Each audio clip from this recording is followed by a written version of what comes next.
Thank you. Thanks for the invitation. This is a first time in a while. I normally don't do this because I work from home office for 23 years in a row now. So I took a shower today. I had to dust off my suit, and I even used some gel. So I'm a numbers guy. Oh, I use SBA loan, for too many years to count. And I'm a numbers guy. So I figured that Wellington over here, we have a lot in common actually. Despite our good looks. He's a Cal grad like me, but I bet he was born in 1998 or 99, right? 95. 95? Wow. Okay, well, you look good still. My son is a Cal senior, and he is 23, so he could be my son, basically, right? So what I'm saying is that I look damn good for my age, right? Go Mark! I've never spoken for 20 minutes, and I can talk about SBA for 8 hours straight. So I really thought about what can I talk for 20 minutes that's interesting for all of you. First of all, I know about half the people in this room because I studied architecture. I called it architecture at Cal. And when I graduated, it was 1992, the recession right before Clinton was elected, if you recall, right?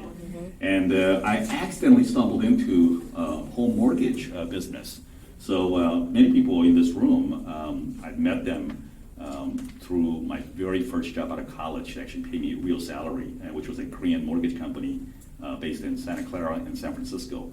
I remember when Jisook over there was like 19 years old at the time, and she looked exactly the same. It's amazing, right? So that was my roots, and did it for 2 years, and so I know top-bottom ratios and all the stuff that all you home mortgage folks know about.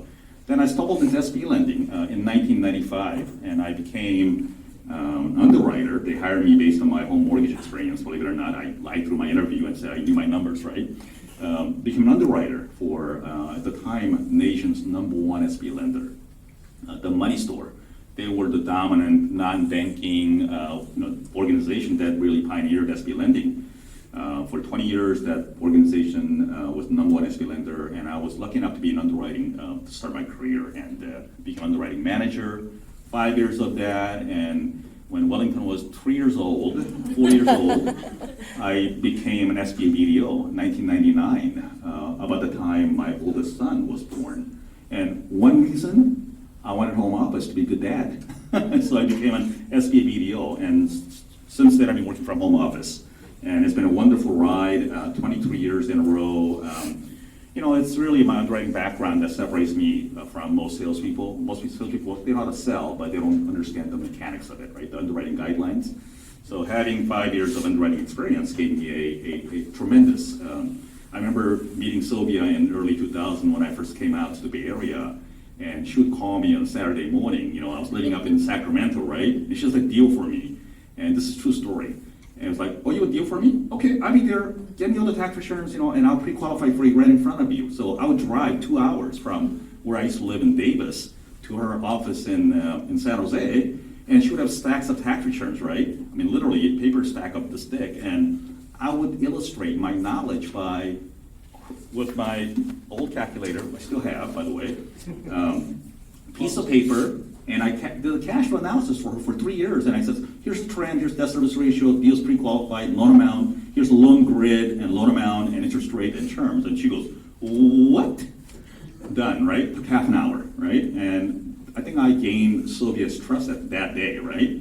And she's been a loyal supporter of me for all these years, right? And that's been my ammo over the years. So I can bore you to death and talk about 565 pages of SBA SOP and guideline that's on my head, but I'll talk to you about briefly, and you have to tell me when to stop because I lose track of time.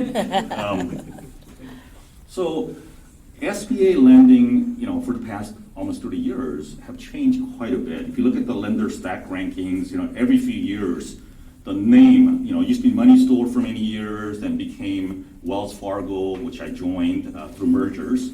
I stayed within one organization for 26 years through mergers because I was too lazy to move on. So stayed on. Then 2 years ago, I realized that Wells Fargo was just too fat and ugly and too slow, so I divorced her. And I joined Union Bank, and I averaged about $35 million a year historically. I had the two best years ever, $55 million each year for the past 2 years at Union Bank. Amazing experience, and very happy. And recently, U.S. Bank decided to purchase Union Bank because U.S. Bank realized that they were not very competitive, even though they've been in California market for 20 years, and saw that Union Bank has risen from number 198 SBA lender in California to number 1 SBA lender in the span of 5 years. Of course, I joined 2.5 years ago and helped propel the organization to number 1. So what's nice is that now we have a big bank like US Bank with a very entrepreneurial Union Bank merged. So I'm very excited. I feel like I'm going back to money store days where we used to dominate that SBA lending escape. So over the next several years, I will probably see you more often because once I master the US Bank credit policy and the changes, they're trying to adapt the way Union Bank has done over the last several years, which is commonsensical, amazing pricing, be able to pay a referral fee to brokers, and do things fast. And that's been the trick for Union Bank, and US Bank will no doubt adopt many of the things that we've done well. So I'm excited about it.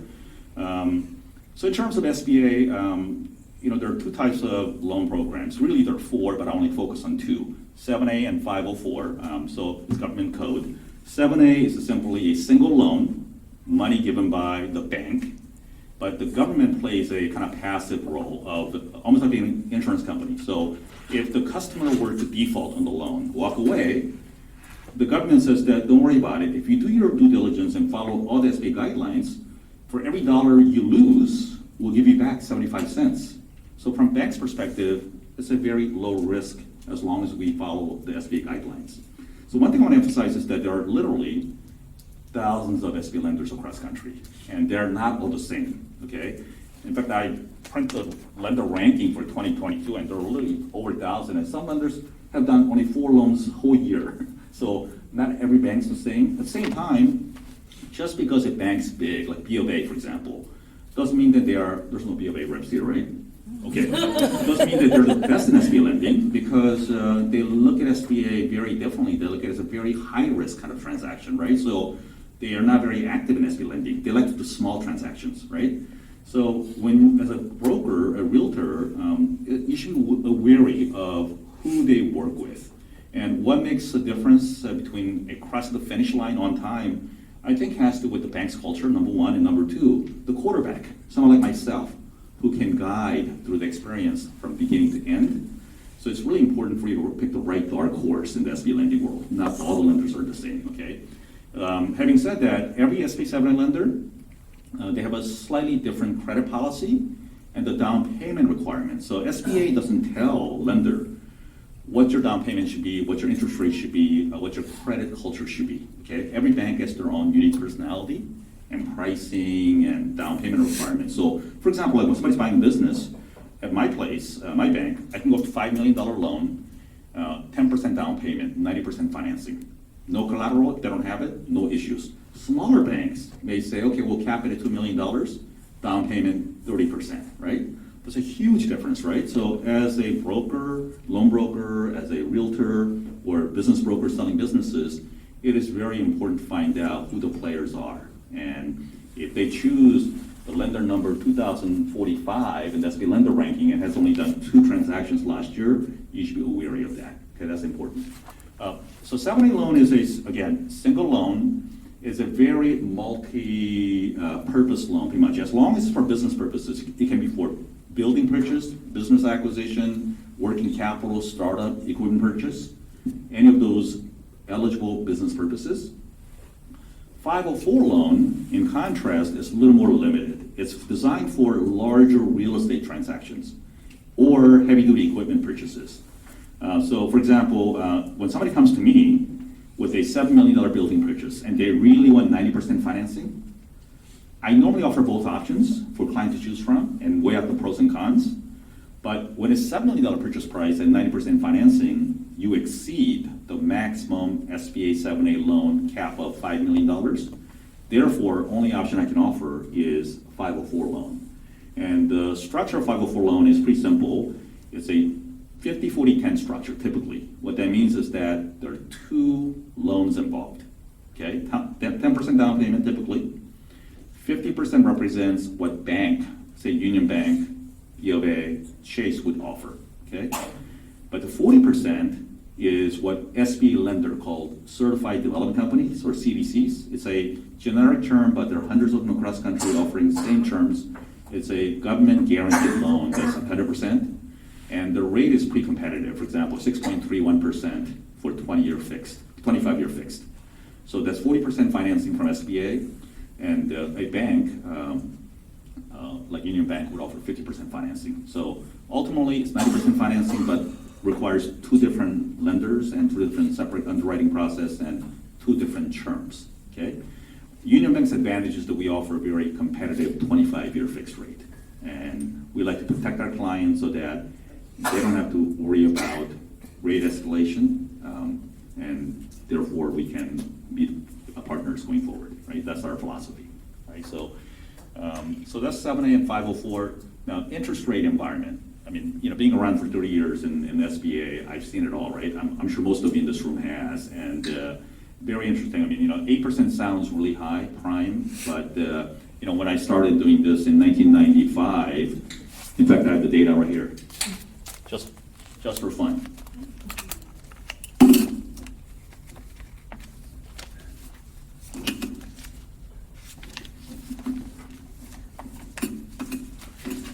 I didn't print it out, but you're welcome to pass this out. Made only 20 copies.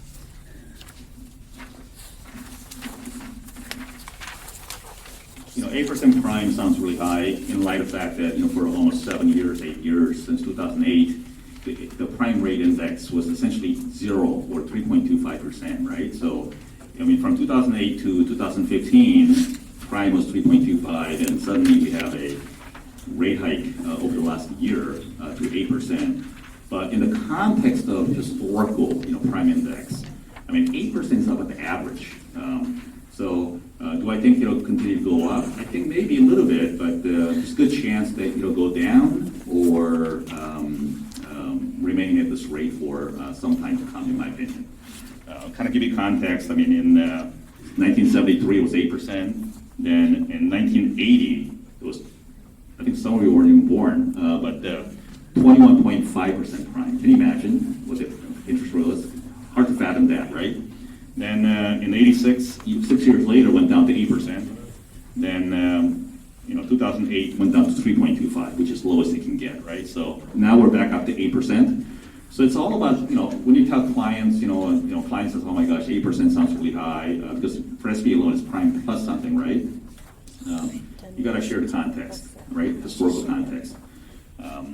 So in terms of calculating, the repayment ability of for SBA applicants, it's all about cash flow. We assessed last 2-3 years. We at Union Bank, we like to focus on most recent 1 year plus the interim period. 2 years is nice for trend, but as long as they can demonstrate loan repayment ability, the most recent year, in this case 2022, ideally tax return, plus the interim period 2023, will lend. And cash flow, it's all about business cash flow, right? And there's a formula we use very quickly to determine that. And most lenders have a very similar cash flow analysis. We don't care about other factors, such as, which I'm sure Nancy will talk more about for conventional lending purposes, balance sheet, net worth, things like that. SBA, just think of it this way, it's we look at two main C's. Non-collateral, that's conventional side. Cash flow is king, right? And character. So we ask questions like, were you arrested? Do you have a DUI record, right? And SBA does care about stuff like that. And if so, it becomes a little more challenging, right? So that's simplicity of SBA lending. Now, commercial real estate. The commercial real estate, I remember financing commercial real estate in Silicon Valley in early 2000, 1999, before the dot-com bust. And say, classic example, as you know, in California or anywhere, in the long run, real estate, the value will rise, right? You're gonna have a decline over a period of time due to economic conditions, okay? But a classic example, I remember I financed financed a $5 million building purchase on up the street. It was a tech company, and they bought it for $5 million in '99. But the owner panicked in early 2000 when tech bust happened. The value went down artificially, like $3 million. So he thought he lost $2 million, and he thought the value would continue to decline. And he came to me, oh, I'm glad I got an SBA loan with a 3-year prepay. So can I just sell the building at a loss? I said, why? Don't do it. Well, he did it. Well, somebody bought it for, I think $2.5–3 million. Guess what? Exactly 3 years later, it became $8 million.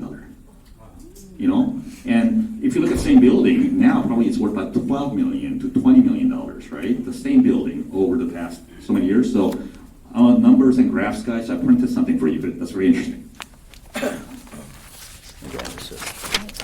Okay. Only 20 pages, sorry, so you gotta share. The graph, once you get it, will show you something. For the last, how many years? Since 2004, 2003, 2004, to now, this is for not just Bay Area, but the nationwide commercial real estate appreciation and depreciation. That's what chart represents, okay? And so, since 2005 or so, 2004 to now, do you know how many years the nationwide, okay, commercial real estate value declined? Only a few years. We're talking about from 2008, financial crisis, to 2011. Okay, talking about 3 years, the value declined every year. And so if you sold a building during that time, you lost a huge amount of money. Because why? Have you been patient, not sold it?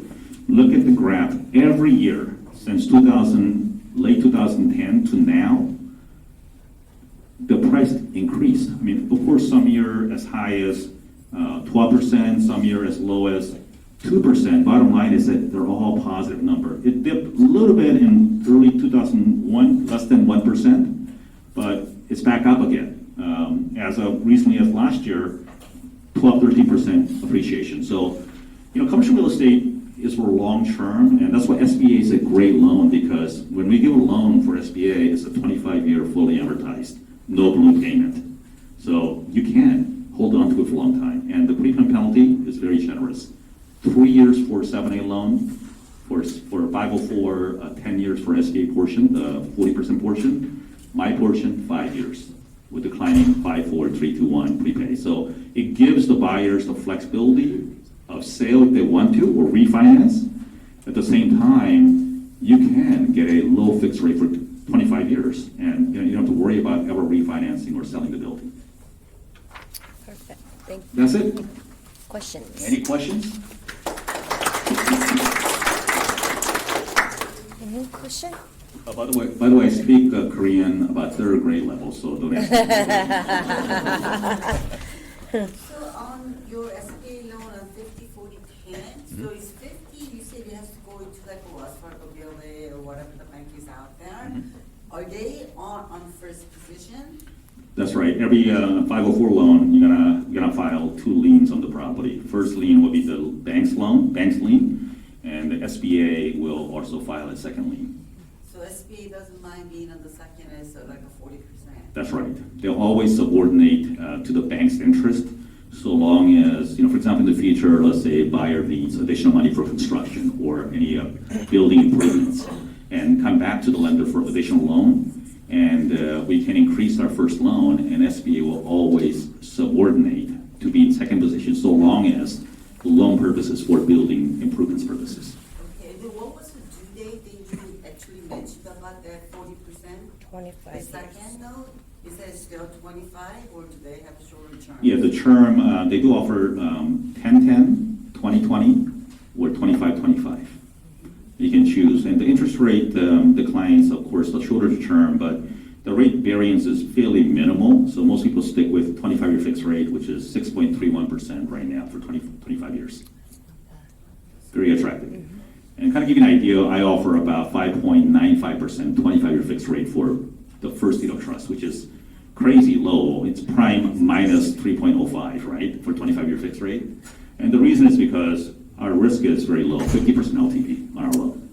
That's true. That's true. So do you do commercial loan too then, besides SBA? I will call ANSI for commercial loan. I don't want to take the Cheerios out of her mouth. Fair enough. What are the prepayment differences between 4 and 7? Yeah, good question. So 7A, prepayment penalty for real estate purchase deal is 3 years, 531, very flexible. With the 25% pay down allowed without penalty. What's nice about 7A loan is that you can re-amortize the loan indefinitely, meaning that let's say you start with $1 million loan, 7A loan, your payment is $7,000 a month, and you're diligent about prepay and decide to pay down $100,000 first year, okay? You can ask us to recalculate the payment, re-amortize it. A year later, we'll recalculate payment based on $900,000 loan balance over remaining term, 24 years at same interest rate. So payment goes from starting at $7,000 to $6,200 and step down as often as you like. And it's designed to help the small business owners because the government knows that there are ups and downs aspect of small businesses, right? They encourage you to pay down the loan during boom times. Come recession, you should be happy you did because your payment may start at $7,000, but because you're diligent about paying down, your payment will become $3,000 for remaining terms or even less as you pay down the loan. That's the beauty of the 7A financing. 504 is a little more restrictive. The bank portion, the prepayment penalty, the bank decides. I've seen most banks charge 10-year prepay. The secret is that banks make money during the first 10 years. After 10 years, we made all the interest. We want to spit you out because we profited everything from, right? We want to refinance. By refinancing, we're resetting our interest rate. So at Union Bank, we offer 5 years, 5, 4, 3, 2, 1, with a 20% per year payment allowed. That way, in 5 years, you can pay off our loan. We give you that flexibility. But the SBA, the 40% portion is like set like IRS tax rate. You cannot negotiate. It's for 10 years, and you cannot pay even a single dollar extra. The rationale is that the rate is about 1% below market commercial rate for 25 years. That's the rationale. Follow-up question. So say a borrower is on an adjustable rate, 7A, with rates above 10. Would you recommend that they refinance now into a 504 at lower rates? And what would be the process to do that? Good question. So there's one area that I didn't cover. 504 normally is for building purchase and all that, but over the last couple of years, they have loosened the guideline to allow refinance of assuming for real estate purposes.